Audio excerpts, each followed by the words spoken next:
Hi guys, welcome to my channel, Skits Music and Crime. Today we're going to be doing the final 27 hours of Juice WRLD. Members of the Gang Investigation Federal Task Force were waiting for them to land at the airport so they could conduct a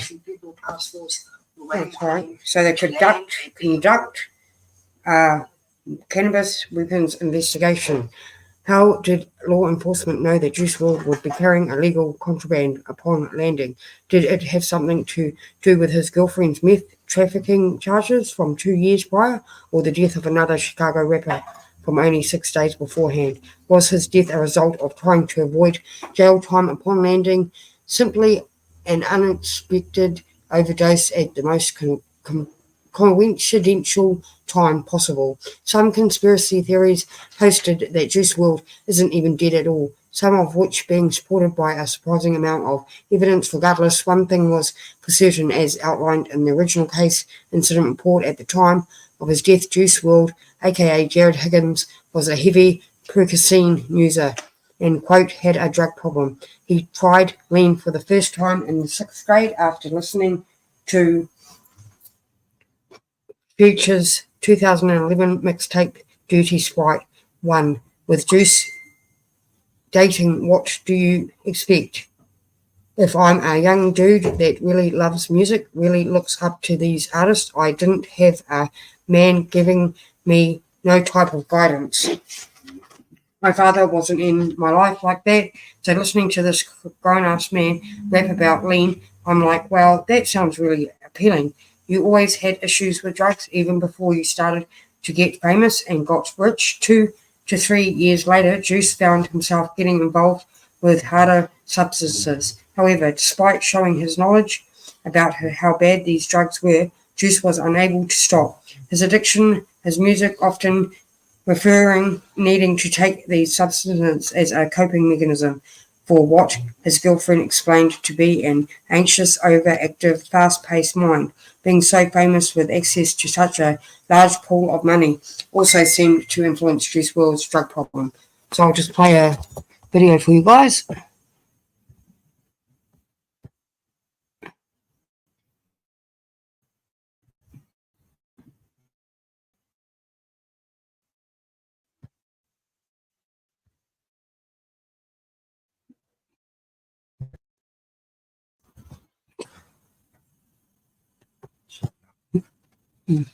No, no. Here's another one. Oh, here. Yeah. Okay. Oh, yep.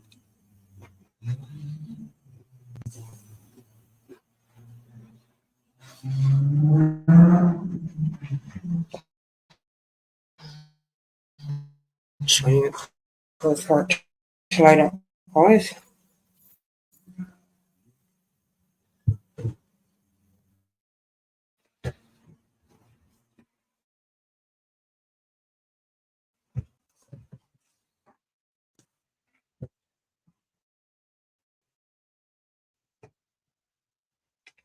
Um, oh, you know what? Let's do it this way.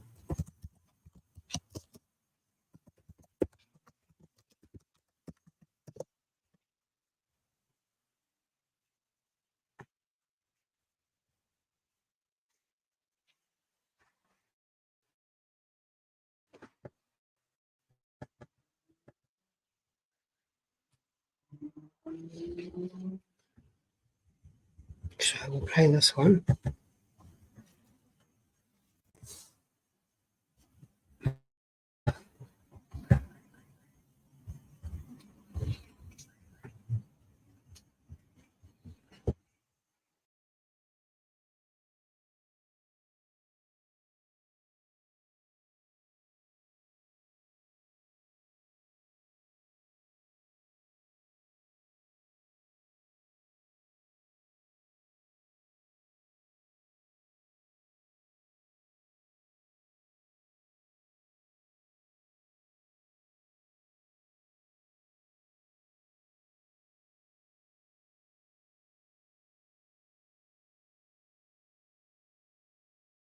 addiction for a while.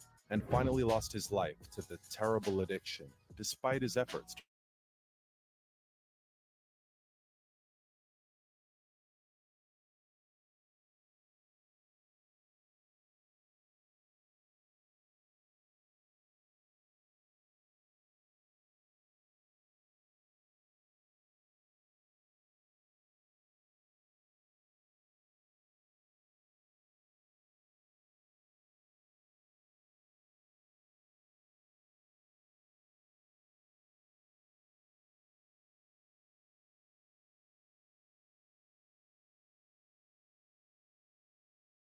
Basically showing his way of life to everyone around him before his passing, and it was pretty evident that he was doing his best to quit his drug intake.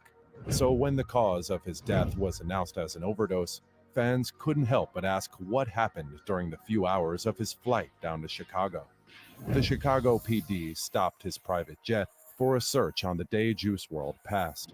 It turned out that an insider in Juice's crew had tipped the cops that the rapper was flying with guns and drugs on board. So before they arrived at the Chicago Midway Airport, the cops were already waiting for him to make an arrest. But unfortunately, things didn't play out the way they expected. As the police officers engaged in an active search in their 2 luggage carts, they found multiple bags of marijuana, several bottles of prescription codeine cough syrup, and 3 guns with metal-piercing bullets. Juice suffered a terrible seizure in the process. It was discovered that he had ingested several unknown pills before he began convulsing in the airport, bleeding from his mouth. Despite the effort of a Homeland Security officer to administer Narcan, which is used to treat opioid overdoses, they couldn't revive an already unconscious Juice WRLD. He was rushed to Advocate Christ Medical Center, where he was pronounced dead. The official cause of death, according to the Cook County Medical Examiner's Office, stated that Juice WRLD died from toxic levels of oxycodone and codeine present in his body. The artist had long been an open wound on wax, and in interviews about his battles with prescription drugs like Xanax and Percocet, and his struggles with mental health generally.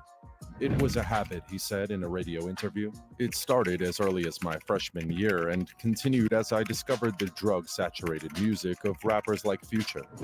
The rapper was set to enter a rehab program 2 weeks before his unexpected death.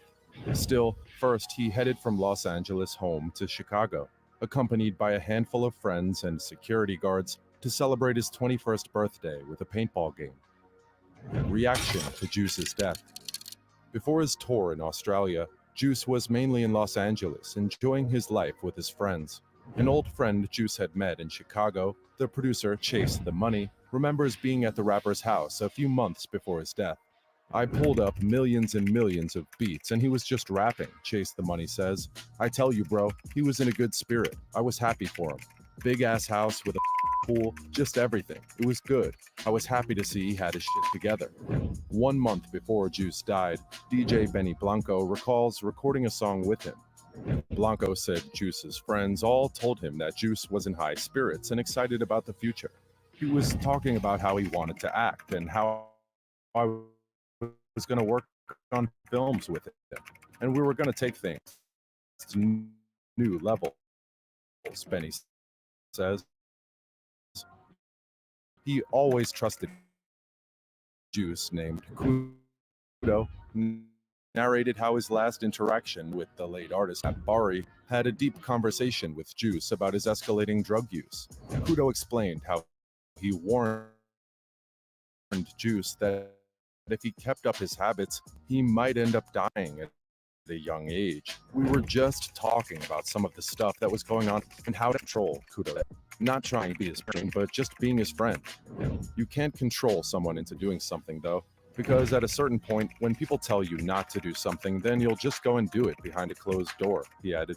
The fateful evening of the unfortunate incident was cold to everyone who ever cared about Juice, and reporters could not get any comment from those on the plane with him that day.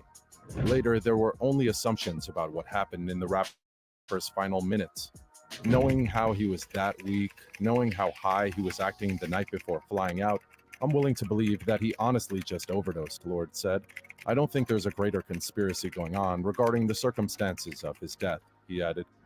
Lord further assumed that Juice may have taken pills just to stay high during a potential detainment or interrogation by the police. He might have been like, oh damn, we're being detained? What if I can't take anything for 2 days? What if I have to get booked and get bailed out? I'm not trying to come down. I want to make sure I'm high, he said. Lord was supposed to also be on the plane trip to Chicago that evening, but he changed his mind not to follow his friend at the last minute. Lord now blames himself for staying back. I wish I could have been there to maybe have something go differently, or just be there one last time, he said. During a tour of Australia that ended just a week before Juice's death, Lord and those others close to him had finally confronted him about his drug use. We had just broken down a lot of barriers with him, Lord explains. I and a couple other people had come to him in tears, like, we're worried about you and we're scared we're going to lose you if you keep up these habits, and we have to do something, and he willingly agreed. And we had treatment booked for later, which was slated to start on December 22nd. That was the soonest they were available to get him in. It hurts. It really hurts. Juice WRLD's mother's reaction. Juice and his mother, Carmela Wallace, began to have a mother and son discussion in which they regularly talked about his drug use after he became famous, and she listened to his narcotics-drenched lyrics on the radio. He was saying, it's anxiety, and this is how I'm dealing with it, Juice's mother explained. One of our last conversations was on his birthday, and he told me he was going to go to a place in a few weeks to get help. He just had access to so much. It was so readily available to him. That was hard to watch. He knew that was my biggest fear. It wasn't like he tried to hide what he was doing from me. He was honest. I understood it was an addiction and he needed help. I was just trying to get him to the place where he knew how serious it was. After his death, although his drug use was never really a secret, Juice's death still sent people in their feelings, especially in light of the then recent deaths of two other rap artists, XXXTentacion and Lil Peep, both of whom Juice had memorialized on Too Soon, a 2-track EP he released in June 2018. On Legends, Juice rapped, "They tell me I'ma be a legend. I don't want that title now, because all the legends seem to die out." Years after Juice WRLD's death, his music continues to be among the most streamed in the world.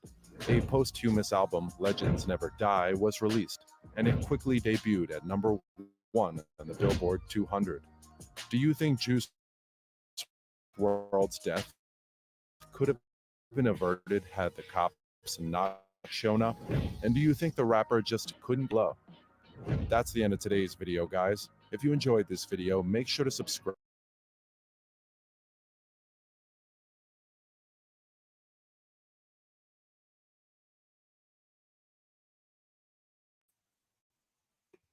Right.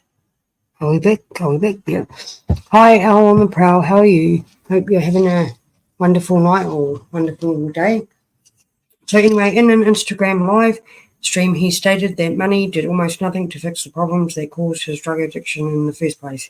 In the months leading up to his death, Juice's drug problem appeared to have gotten worse. Juice's recording engineer, Max Lord, would state in a GQ interview, "We were all starting to be on his case a lot more about the amount of pills he was taking.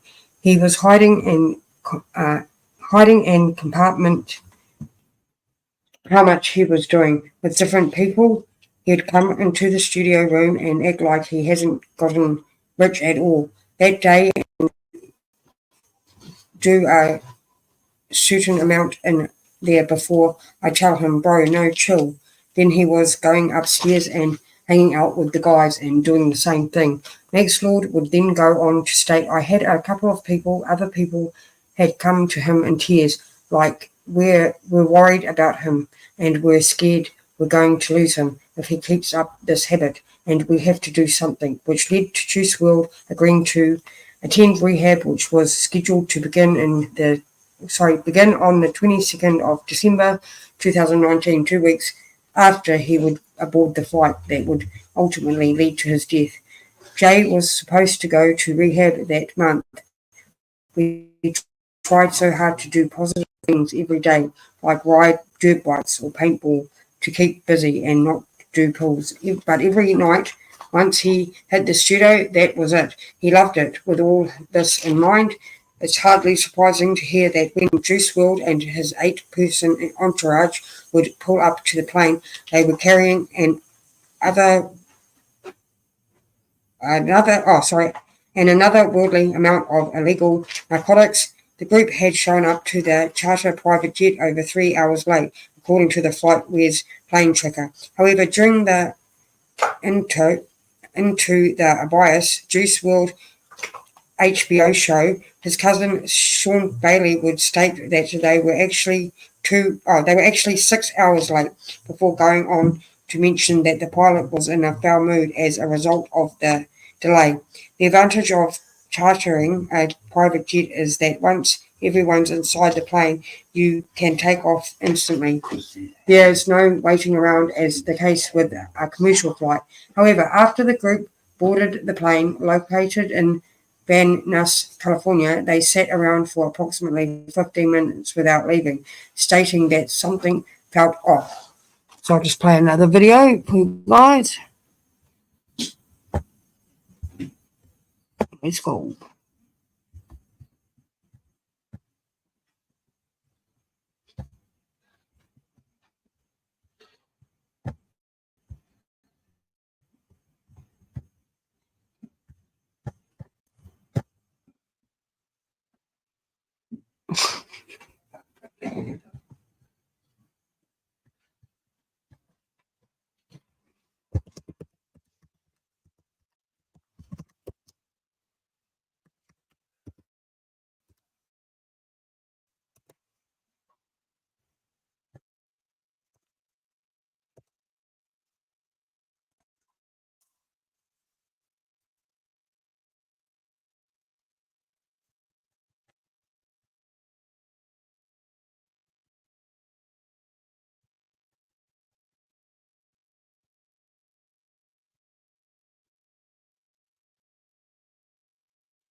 In Aotearoa, New Zealand, greatness is forged in black.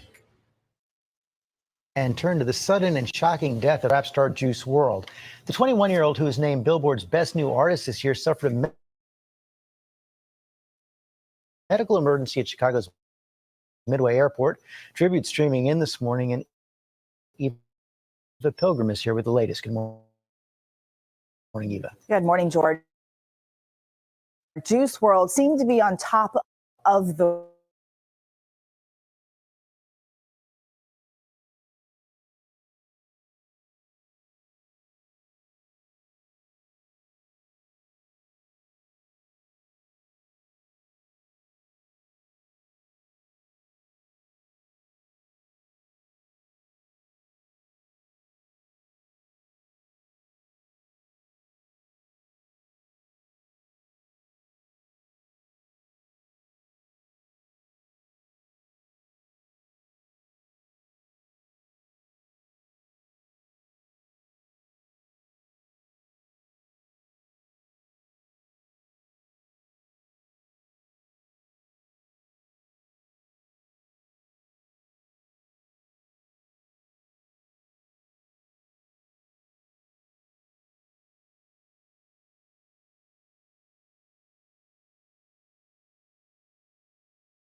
Okay.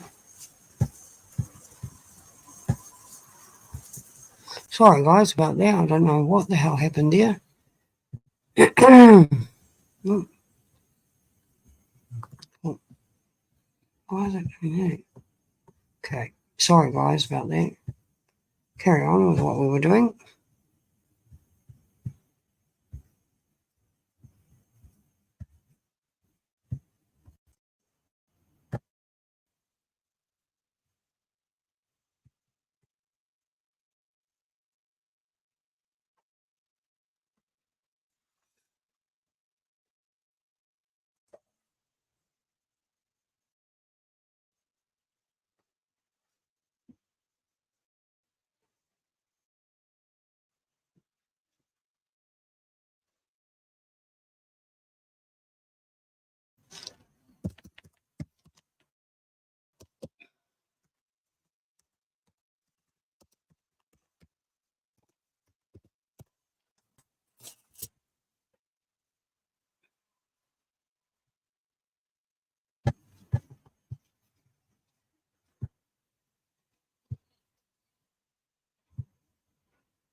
Juice WRLD's mother, Carmela Wallace, joins us here in studio for her first interview on national television since her son's passing. Thank you so much for being here with us today.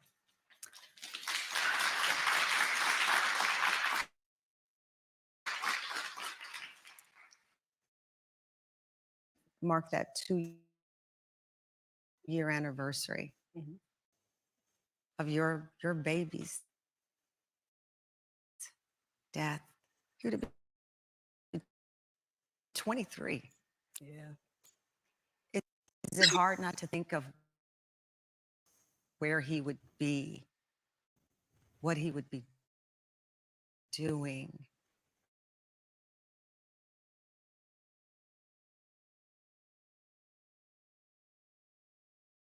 Picture in my head. Yeah. You know, since you said my picture in my head, because his music talks about how he pictured his life in his own head. And before I came down to his music, we're not the generation he was speaking No. to.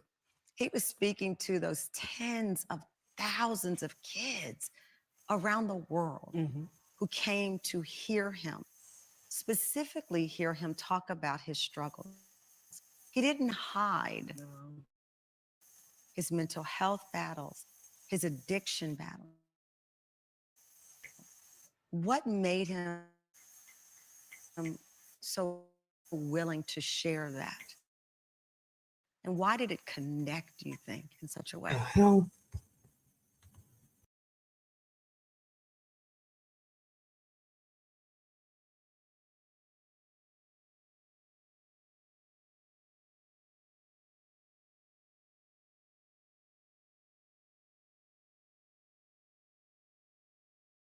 Well, in high school, he had therapy because he had impulsive behavior. So I had him see a psychologist. So he was used to communicating and really getting in touch with his feelings. What were you seeing at age 15? This documentary is absolutely brilliant. If you have a child, some person, you're a young person, you should really watch, because he got to the young people and the struggles they're experiencing today. But back then, when he was 15, this kid in Chicago suburbs, what were you seeing that concerned you as a mom? Impulsiveness. You know, it was just that self-control, that very, very smart. But he didn't like the idea of school. So it was always a struggle with him in school and, skipping school, skipping classes. So I always had to have a plan for him. And then he found music at 19 or about 19. He released a song on SoundCloud, and he really is credited with making this way of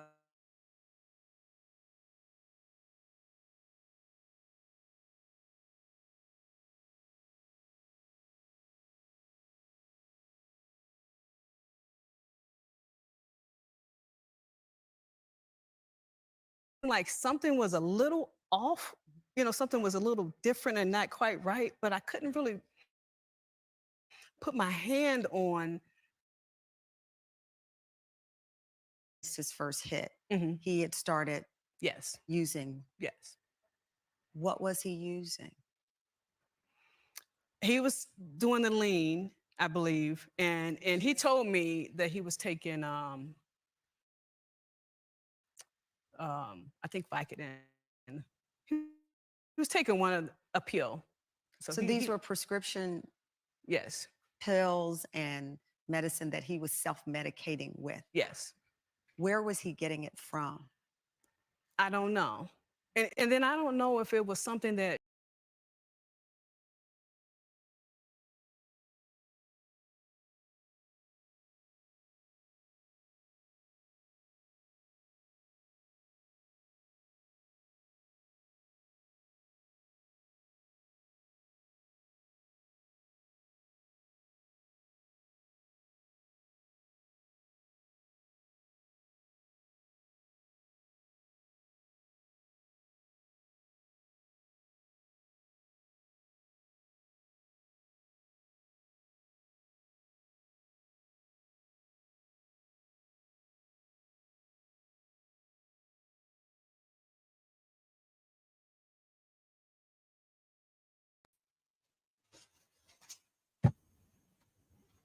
Right.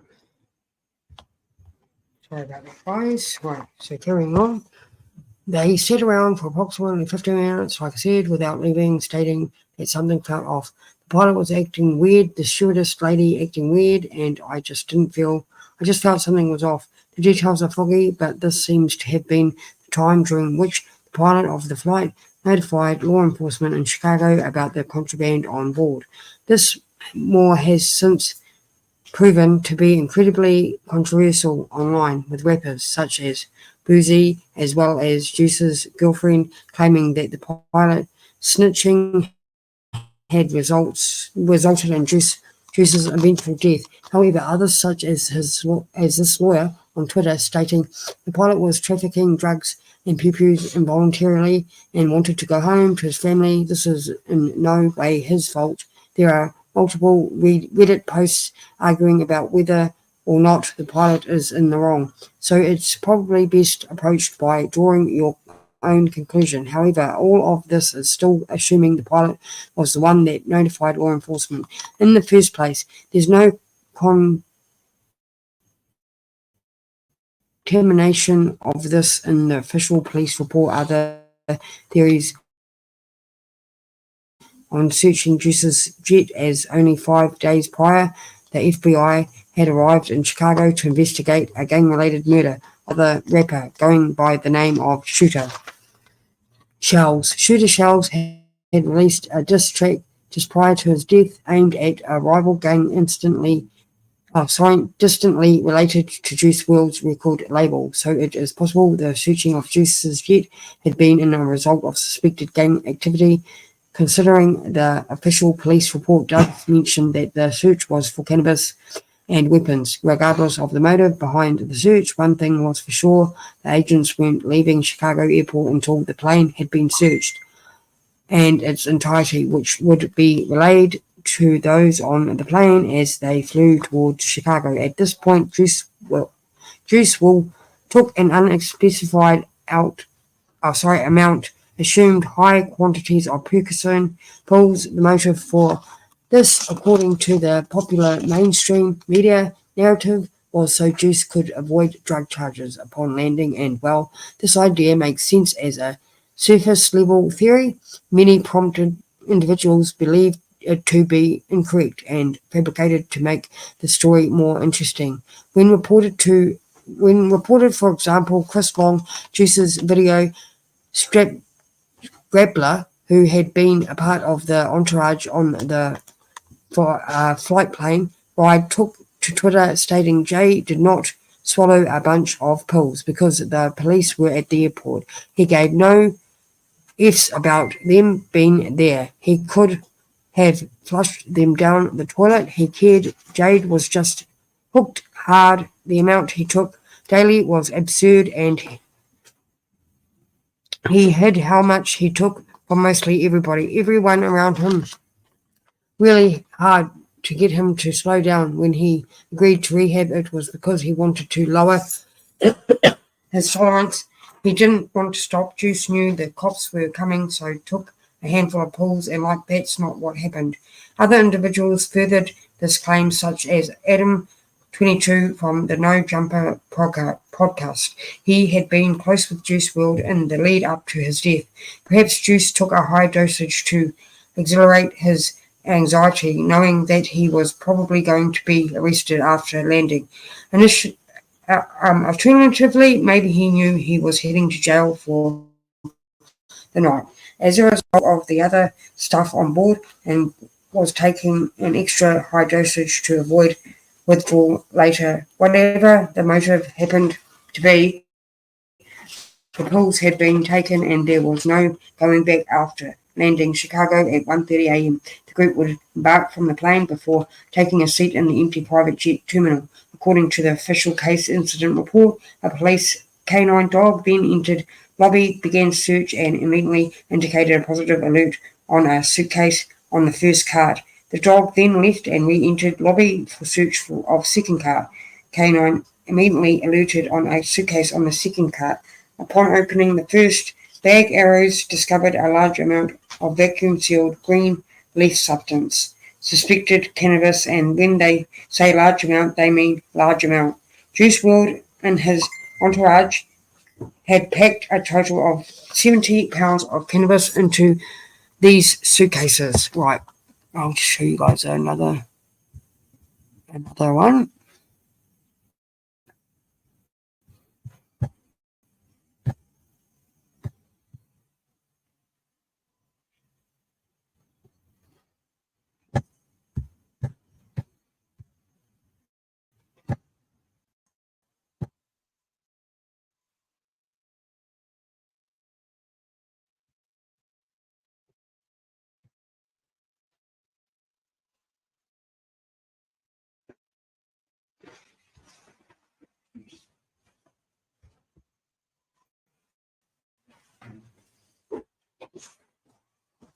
Okay.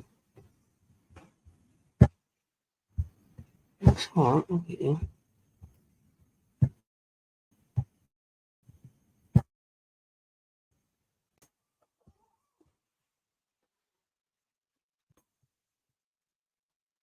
Yeah. Yeah, hold on. I'll just get this video going and then I can let you out. I'll just let you out after I get this video going.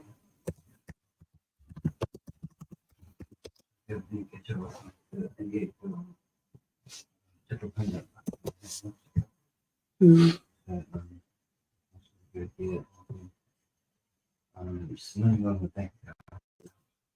Mm.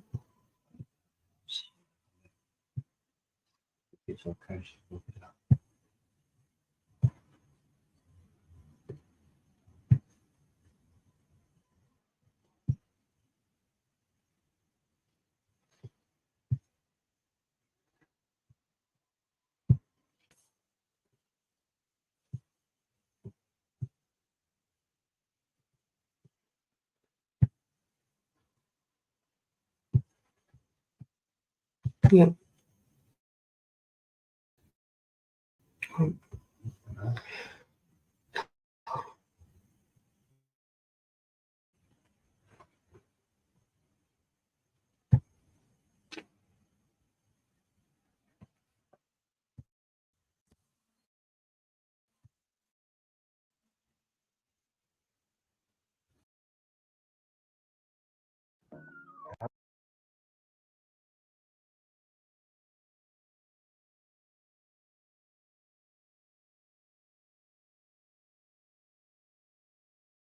I just wanted to know if you should expect back 76 to Cabana Circle or to the On December 7th, 2019, Juice WRLD and his entourage would begin to board a Gulfstream private jet that was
the jet would eventually take off at 8:23 p.m. PST, with its final destination being the Chicago Midway International Airport. The jet would be airborne for just over 3 hours at the Atlantic Terminal in the Chicago Midway International Airport at around 1:28 a.m. CST. But the FBI and Gang Investigation Federal Task Force were waiting for them to land. After landing, Juice WRLD and his entourage were confronted in the lobby of the Atlantic Aviation Building by 3 FBI agents, a canine officer, as well as Officer Romero of the Chicago Police Department's Gang Intelligence Unit. Authorities would then immediately request Officer Mazzillo already immediately detected narcotics in the luggage on the first cart. Officer Mazzillo would then take the canine outside, where it would later return to detect even more narcotics in the luggage on the second cart. Authorities said that the canine detected narcotics in the luggage and that the suitcases were going to be opened and searched. While the search was taking place, Ali Lottie, Juice WRLD's girlfriend, would return from the bathroom and take a seat on the lounge chairs in the lobby with Juice WRLD seated directly in front and to the right of her. Juice WRLD would then slowly turn around to face Ali Lottie and let out a deep, loud screech before throwing his arms in the air and falling to the ground. Juice would then begin to convulse on the ground while blood leaked from his mouth. Ali Lottie began to scream for help. Shaku immediately started helping Juice WRLD by rolling Juice on his side to help with the call for the Chicago Fire Department, while a Homeland Security investigations agent gave Juice WRLD hospital in Chicago by the Chicago Fire Department paramedics, while the authorities would uncover 41 vacuum-sealed bags containing 7 Juice WRLD's entourage were taken into custody by police. The first individual was a man by the name of Henry Dean, who was Juice WRLD's personal security guard at the time. Henry Dean was never on the private jet, but was waiting for them to land at the Chicago International Airport, along with limousine service to pick Juice WRLD and his entourage up in. After getting word that Juice WRLD safely landed, Henry Dean would enter the airport to help everyone that was on board the flight with their luggage, but was quickly stopped by authorities. Officers would then ask Henry to have 2 firearms on him, but has a valid. These licenses eventually arrested Henry Dean on 3 charges relating to the firearms he had in his possession. Photographer and videographer Chris Long was arrested after authorities discovered a bag containing camera equipment along with a .40 caliber pistol hidden inside. When asked who the bag belonged to, Chris Long would claim ownership of the bag but denied any knowledge of there being a firearm in.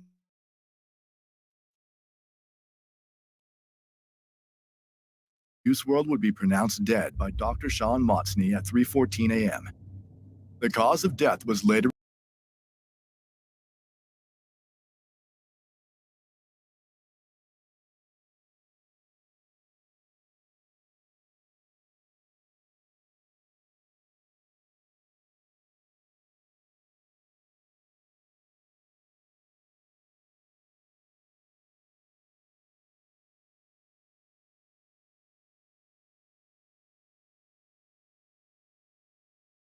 Sorry guys, it keeps stuffing up. Sorry about that.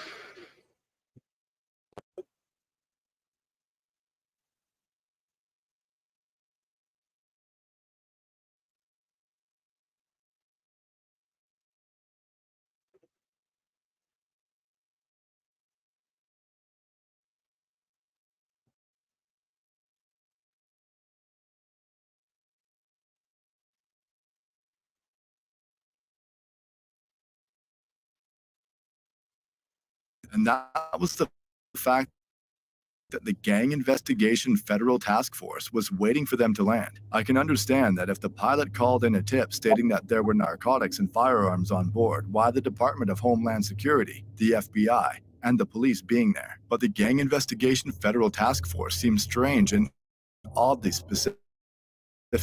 I began to do more research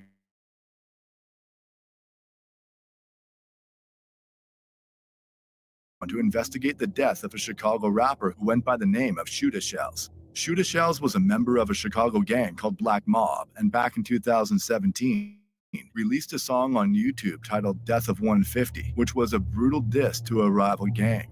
The rival gang targeted in the song goes by the name of No Limit, with its most well-known members being Rapper Productions, a record label Juice WRLD was heavily involved with since its start and would later sign onto a multi-million-dollar joint venture deal with Interscope Records. Now, while most Chicago gang members are known to be some of the most savage individuals, Lil Bibby was different, with his main focus always being money, and was known as a big-time drug dealer who rarely dissed opposing gang members. When the Chicago drill scene started to gain traction online back in 2012, names such as Chief Keef, Lil Durk, who grew up in Homewood, Illinois, a Chicago suburb just 30 minutes south of where Lil Bibby is from, became a huge fan of the drill scene. And when Lil Bibby showed interest in Juice WRLD, he signed him almost immediately despite having similar opportunities to get into the music industry. After signing, Juice WRLD, who had no gang ties prior to meeting Lil Bibby, was now acting as if he was a lifelong No Limit gang member, and began involving himself in very serious situations that had absolutely nothing to do with him. For example, Juice WRLD would start dissing a guy by the name of Posto. Posto was a member of a Chicago gang called Lakeside, which rivals No Limit, and was brutally murdered back in November of 2013 at just 18 years old, after being shot in the head while standing in the first-floor hallway in a building located on the 2700 block of East 80th Street in Chicago. And on my wrist is a glass house. Smoking Pasto till I pass out. What you say about Pasto? This is a dirty ass out. Juice WRLD would also diss another No Limit rival who went by the name of Lil Mister. Lil Mister was a well-known Chicago drill rapper and a member of a Chicago gang called Ruga World. On March 15, 2019, Lil Mister was fatally shot in the head after a drive-by on the 7400 block of South Harvard Avenue. He was only 24 years old at the time of his death. We say we smoking on Ghost, smoking on Katie Pack, Imposto, and Mister the most. Man, I'm gonna kill you know it though. In addition to all that, Juice WRLD also began to drop rakes, which is a gang sign used to disrespect anyone affiliated with the Gangster Disciples. We dropping them bitches, ain't we, folks?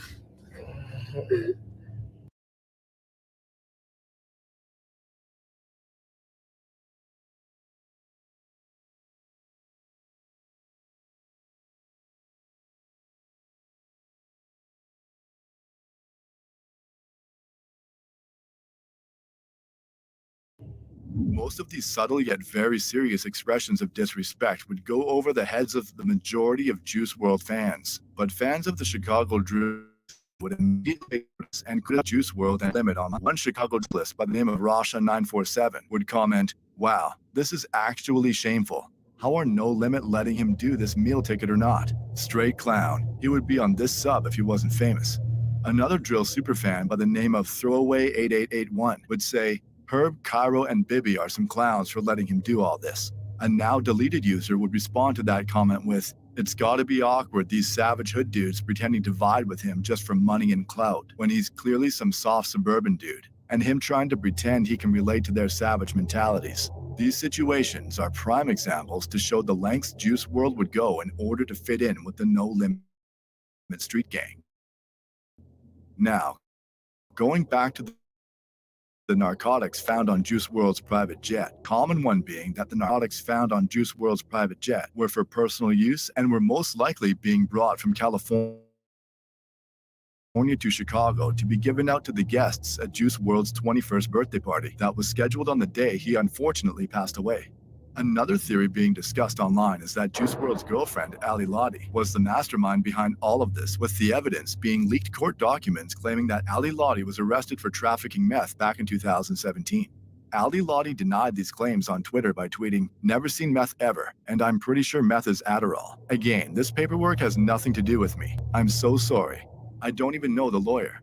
Fans would also speculate that Chris Long may have something to do with this due to his ties with the underground cannabis industry in Los Angeles. This is Chris Long. Royal Buds LA is a store that sells medicinal marijuana. Yes. And you're the manager. Who owns it, or Guys own it. so you really can't talk about who owns it? I'm not gonna. Okay, that's The fair. weed This is business is a already business shady. I where love the weed business. information is kept close to the chest. Yeah, but basically, he works for some dudes that own a lot of them. Like he works with them, and they are fucking. How'd they kingpins find with you? shit.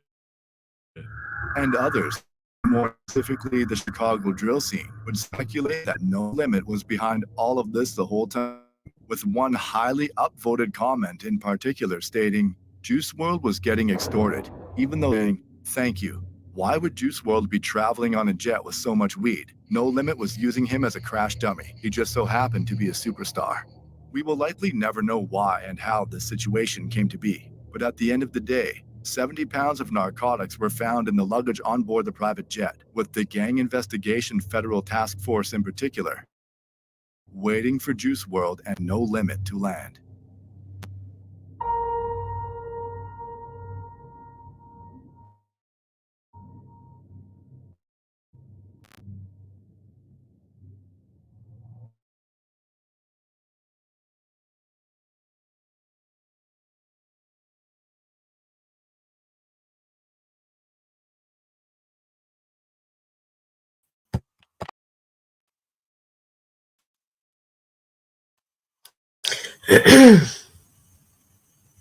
Okay, so as it said, there was 70 cannabis found on the plane in their suitcases in preparation for Juice's birthday, which had been scheduled for the night after he would die. However, the sheer amount of substances held by the group has spawned a list of alternate theories about why they had been transporting such a high quantity in their luggage.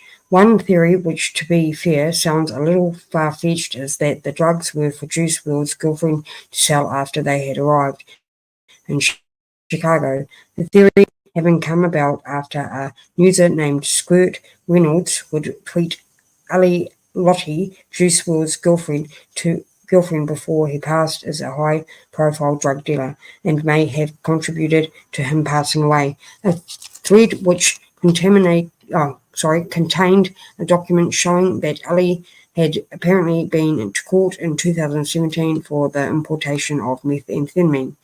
Ali would respond to the tweet by stating, "Never seen meth ever,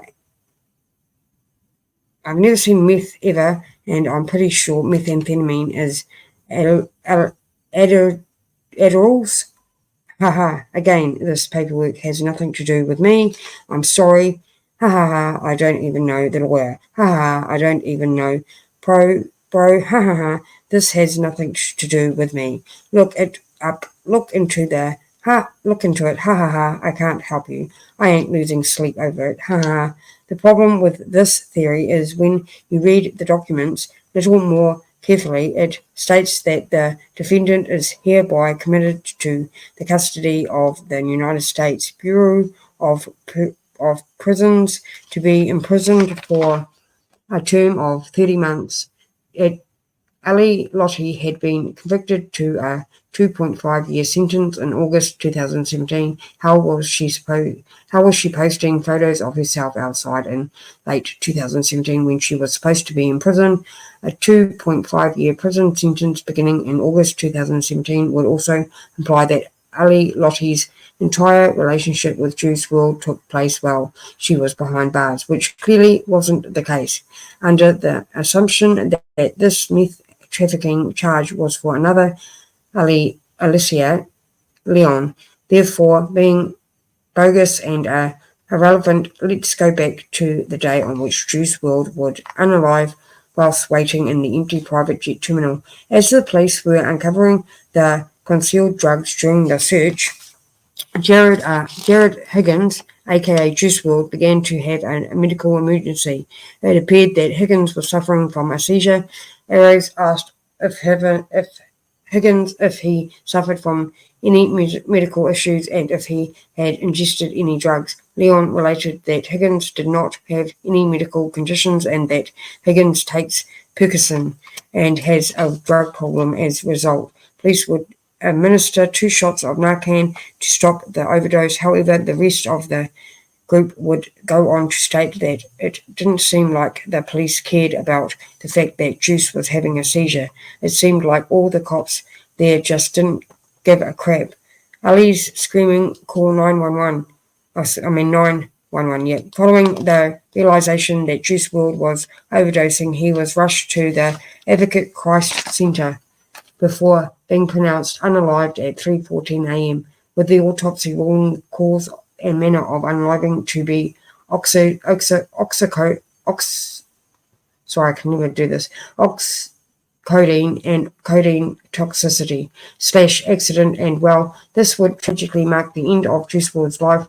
It will begin a stirring of conspiracy theories which put forward the idea that Juice WRLD wasn't really dead. Those who believe the conspiracy referred tweets such as this one from 2017, which read, "My goal is to get overly famous, shine for you couple of years, then fake my death." In addition to this, an artist by the name of Clever, who had collaborated with Juice WRLD in the past, would release an album titled Crazy in early 2021 with the first letter of each song on the album spelling out the sentence Juice WRLD is alive. So if he wasn't unalive, where had he gone?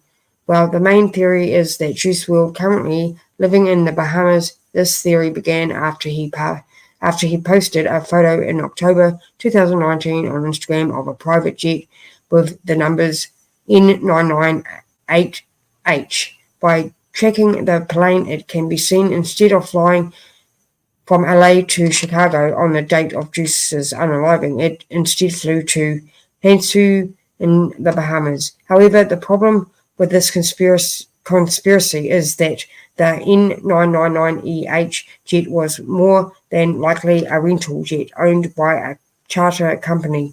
meaning that it could have been anyone flying to the Bahamas on the day that Juice WRLD unalived. It's probably not important not to give these conspiracy theories too much attention, as the ludicrousy of them could probably be seen as disrespectful to those that had to witness Juice's unfortunate passing, and the emotion shared by those in his inner circle is almost certain evidence for his tragic unaliving at 3:14 a.m. on the 8th of December 2019. So I'm just going to play one more video and then we'll be finished.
So much, Patrick. More breaking news right now coming in. The late Chicago rapper Juice WRLD died as a result of oxycodone and was ruled an accident. The 21-year-old musician, whose real name was Jared Anthony Higgins, was pronounced dead on December 8th of last year at Advocate Christ Medical Center in Oak Lawn. He suffered the medical emergency at Midway Airport as federal agents searched the luggage on board the private jet that he was on. 41 bags of marijuana, some guns, and codeine cough syrup were found on board. All right.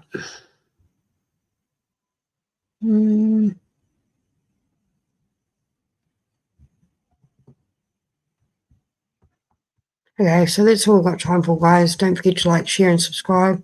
Again, thank you for coming. I hope you enjoyed that. I'll be probably doing another one very soon. All right, have a great day. Have a great night, wherever you are. Thanks for coming. Bye.